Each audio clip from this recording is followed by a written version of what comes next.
गौरी की शादी एक बड़े घर के लड़के यानी कि राजेश के साथ होती है। राजेश की 4 बहनें हैं और सभी अपने भाई पर जान छिड़कती है। अरे पापा, ये राजेश के लिए कैसी छोटी सी हिट की लड़की ब्याह लाए आप? हम लोगों का भाई तो राजकुमार है, उसके लिए तो कोई राजकुमारी होनी चाहिए थी। गौरी को ननद की बात बुरी लगती है और वो रोने लगती है। अरे क्यों गला फाड़ रही है? क्या गलत बोल दिया मेरी बेटी ने? एकलौता बेटा है हमारा, समझी? वो तो तेरे ससुर हाँ कराए थे, वरना मैं तो ना करवाती तेरी शादी अपने हीरे जैसे बेटे से। ननदे सास को भरती और सास गौरी से लड़ती। ये क्या है? तुम्हारी बहनें और माँ आए दिन मुझे खरी खोटी सुनाती रहती है। क्यों नहीं बोलते उन लोगों को कुछ? अरे क्या बोलूं? अब उन लोगों का इकलौता भाई और बेटा होना तो वो लोग थोड़े इमोशनल है मुझे लेकर, समझा करो ना। और कौन सा वो लोग रोज आते हैं ससुराल से? माना एक साथ नहीं आती, लेकिन रोज कोई ना कोई तो खड़ा ही रहता है ना। खैर, जैसे तैसे कुछ साल गुजरते हैं। गौरी एक प्यारे से बेटे की माँ बनती है। सुनिए, हर बात पर ससुर जी से पैसा मांगना ठीक नहीं लगता। आप कोई काम क्यों नहीं करते हैं? काम तो मैंने कभी किया ही नहीं गौरी। पापा के पास इतना पैसा है कि मुझे जरूरत ही नहीं पड़ी। लेकिन कहते हैं ना, हर दिन एक सा नहीं होता। गौरी के ससुर की मृत्यु हो जाती है और घर में गरीबी छा जाती है। गौरी ननद को फोन करती है। दीदी, अब जीजा जी को बोलकर इन्हें कहीं नौकरी दिलवा दो ना। घर चलाना मुश्किल हो रहा है। माँ जी की भी तबीयत खराब रहती है। दवाई का खर्चा और मुन्ने की पढ़ाई का खर्चा काफी है। कुछ मदद मिल जाएगी दीदी। देखो गौरी, तुम तो जानती हो मेरे खुद के 3 बच्चे हैं, तो ये मत सोचना कि बात घुमा कर बोलोगी तो मैं कुछ मदद कर दूंगी।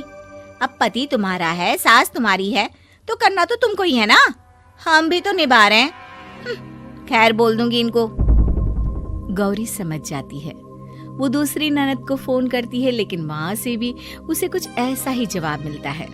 अरे भाभी, हमारा भाई कैसे काम करेगा? वो तो राजकुमार है। बस आप जरा माँ का ख्याल रखो, उन्हें कोई तकलीफ मत होने देना। बाकी करते हैं बात आराम से। गौरी के सामने संकट आ जाता है कि वो कैसे अपना परिवार चलाए। ना पति काम करना चाहता है और ना ननदे मदद। फिर एक रोज गौरी की सहेली कहती है, गौरी, मैं ना एक फैक्ट्री में काम करती हूँ, तुम्हारी परेशानी समझ सकती हूँ। क्यों नहीं तुम भी मेरे साथ वहाँ काम करती? अरे लेकिन मुन्ना तो छोटा है ना। तो क्या हुआ?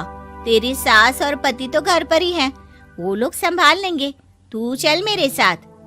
गौरी ने अब काम करना शुरू कर दिया था, लेकिन उसका सपना अपने बेटे को अच्छी शिक्षा देने का था।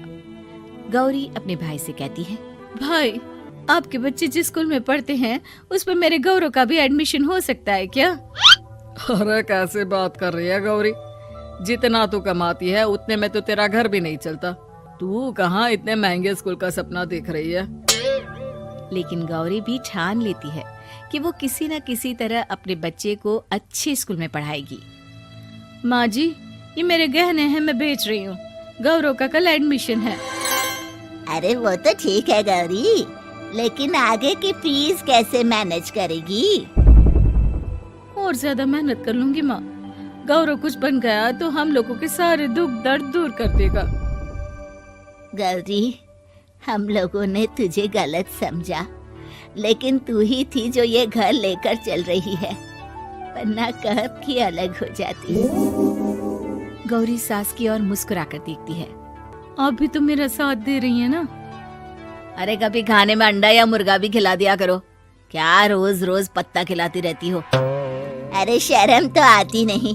सारा दिन बहू काम करके पैसे लाती है, खुद तो कुछ करता नहीं, ऊपर से मुर्गा खाना है इसको। गौरी अपना घर चलाने के लिए तो पर्याप्त पैसे कमा लेती है, लेकिन बेटे के महंगे स्कूल, कोचिंग और उसकी डिमांड पूरी करने के लिए उसे लोगों से पैसे उधार लेने पड़ते।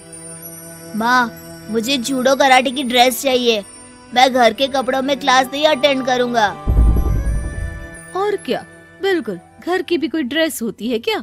मैं कल ही ला दूंगी। बच्चा, तू बस मन लगाकर पढ़ाई किया कर। उसके जाने के बाद कहाँ से लाएगी पैसे ड्रेस के? माँ वो पास वाली चाची से कुछ पैसे उधार लूंगी। अरे सभी से तो उधार ले चुकी है तू। कर्जा इतना चढ़ा लिया है कि पूरा जीवन भी कमाएगी तो उतार नहीं पाएगी। अरे माँ जी, गौरव कुछ बन जाए तो मुझे कमाने की क्या जरूरत, फिर तो मैं बस रानी बनकर राज करूंगी।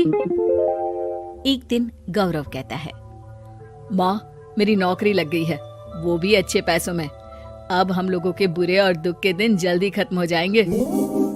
गौरी की खुशी का ठिकाना नहीं होता।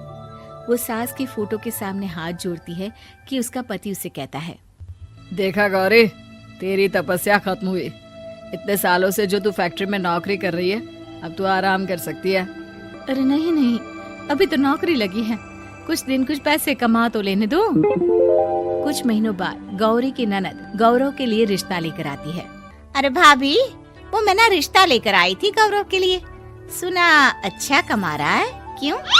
देखा मेरी बहन कितनी अच्छी है, कितना सोचती है हम लोगों के लिए।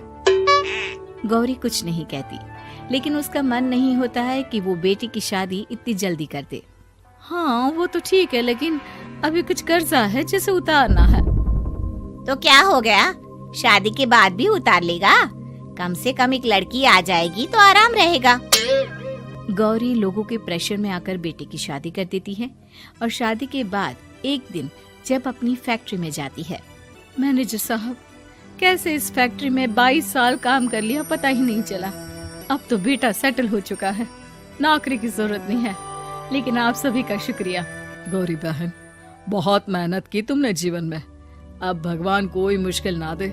गौरी घर आती है, लेकिन दरवाजे के बाहर से ही उसे बहू और बेटे की आवाज सुनाई देती है। क्या है, तुम्हारी माँ ने तो सोचा भी नहीं कि जो कर्जा वो ले रही है खुद की अय्याशी के लिए, वो हम लोग क्यों भरे? उनका कर्जा है वो देखे। हाँ लेकिन क्या करूँ, माँ को छोड़कर रह भी तो नहीं सकता ना। अरे रह नहीं सकती तो क्या करोगी? पूरी जिंदगी उनका कर्जा चुकाते रहोगे? कल को हमारी भी फैमिली बढ़ेगी, कैसे मैनेज करेंगे? मैं नहीं जानती, साफ साफ बोल दो पैसे नहीं है फालतू के। जिसका कर्जा है वही निपटाए। गौरी बेटे बहू की बात सुनकर स्तब्ध रह जाती है और अंदर न आकर वहाँ से सीधे फैक्ट्री जाती है। मैनेजर साहब, मैं सोच रही थी कि इतनी जल्दी नौकरी नहीं छोड़नी चाहिए, जब तक हिम्मत है तो कर लेते हैं। वो मेरा इस्तीफा ना वापस कर दीजिए। ये बोलकर गौरी की आंख लाल हो जाती है। मैनेजर समझ जाता है कि गौरी की उम्मीद टूट चुकी है। वो उसके हाथ में इस्तीफा रखकर कहता है, कर्जा माँ का है तो माँ ही चुकाएगी। माँ का कर्जा आज तक क्या कोई चुका पाया है?